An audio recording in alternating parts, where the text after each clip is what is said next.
Welcome to You Beauty, the podcast for your face, and welcome to The Fix. My name is Amy Clark, and with me today, Kelly McCarren. And today we are here to solve life's little beauty dilemmas, the kind of stuff that you're too embarrassed to ask anyone else. Ask us. You have to ask us because there is no TMI here.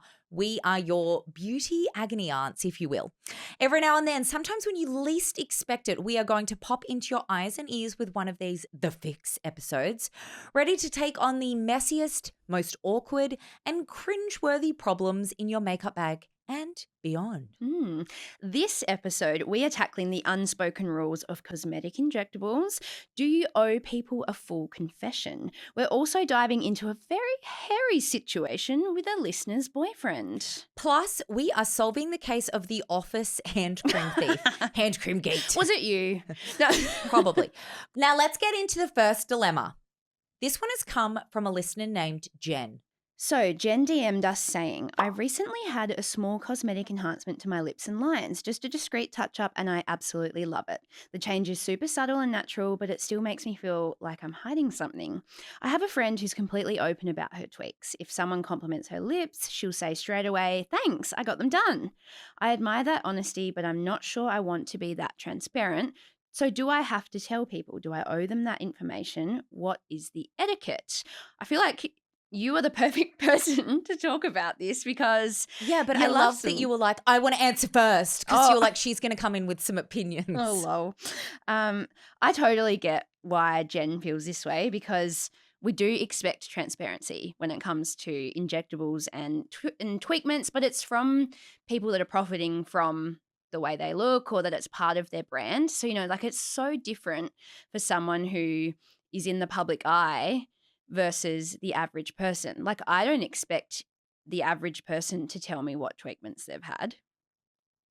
Do you? No.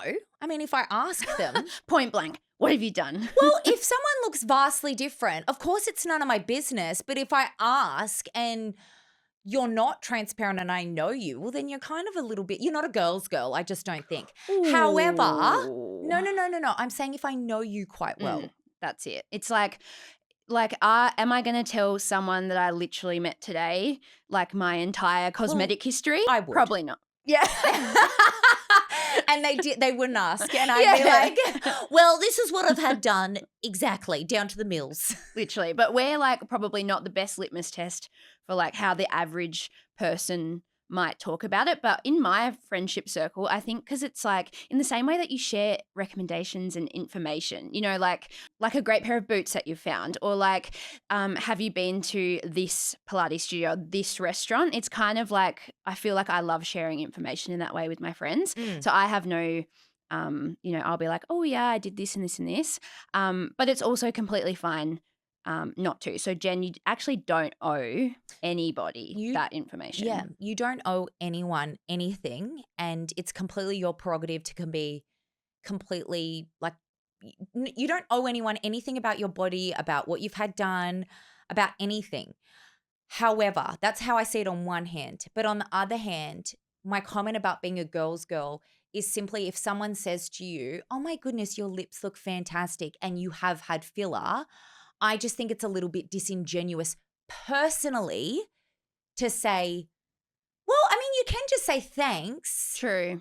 You can just say thanks. But if you're allowing that person to believe that it was just how you were born, Mother Nature, or just a particular lip product that you're using, that's what I think is a little bit disingenuous. However, it also is still not that person's business. True. Like you don't owe anyone anything. Yeah, it's always like as long as you're not like causing harm.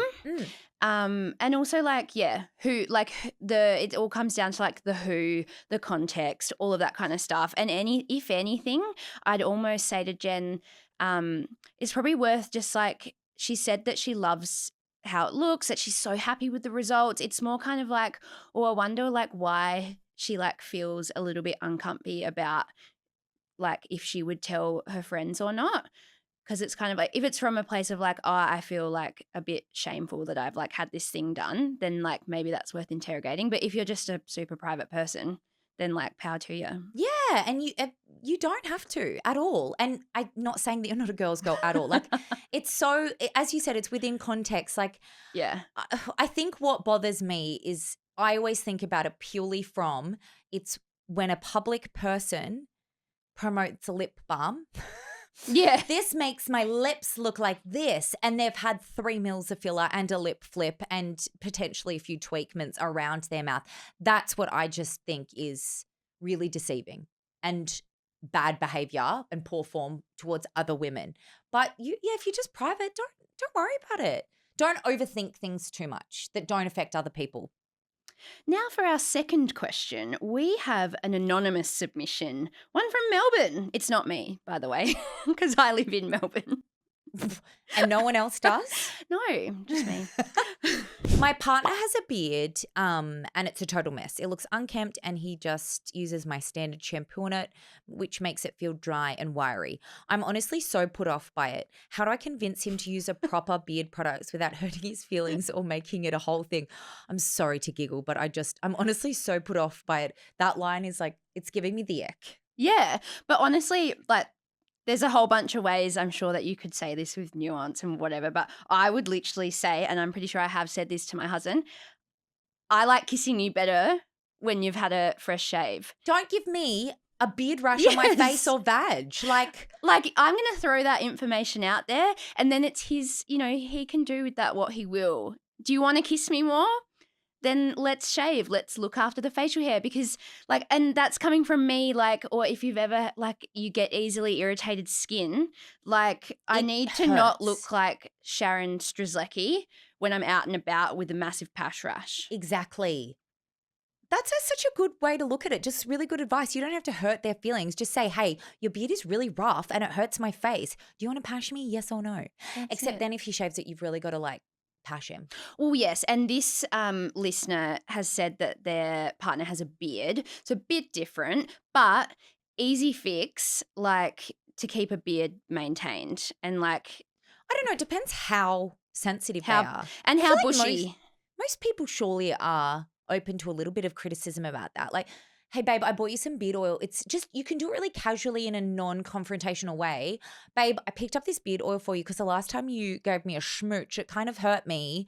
Can you just start using this? I think it'll, I read an article, it's really good. Something like that. Yeah. Just drop it into casual conversation. Doesn't have to be a big thing. It also doesn't have to be a specific beard product. for example, the face oil that I love, you can also he can use that too on his facial hair, or something that you I'm talking as someone who has I'm a beard. Always scared. Yeah.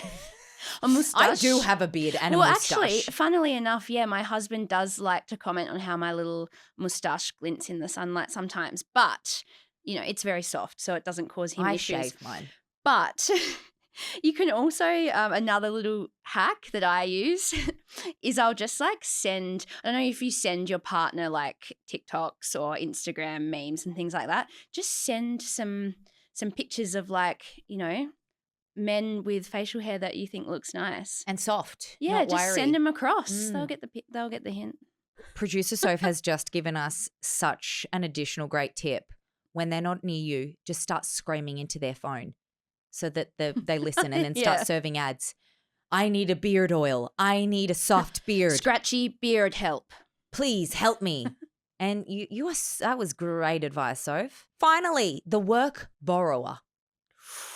All right, so listener Julia has asked, there's a colleague at my office who is constantly, quote unquote, borrowing my lip balm and hand cream. I'm sorry, but that person needs to go to jail. I keep my desk stocked with my favorite expensive products and she always asks to use them. How do I get her to stop without making it awkward every time she asks?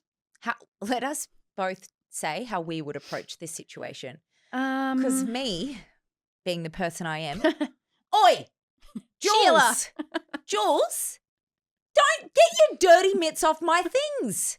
What if I had a cold sore, you dirty bitch?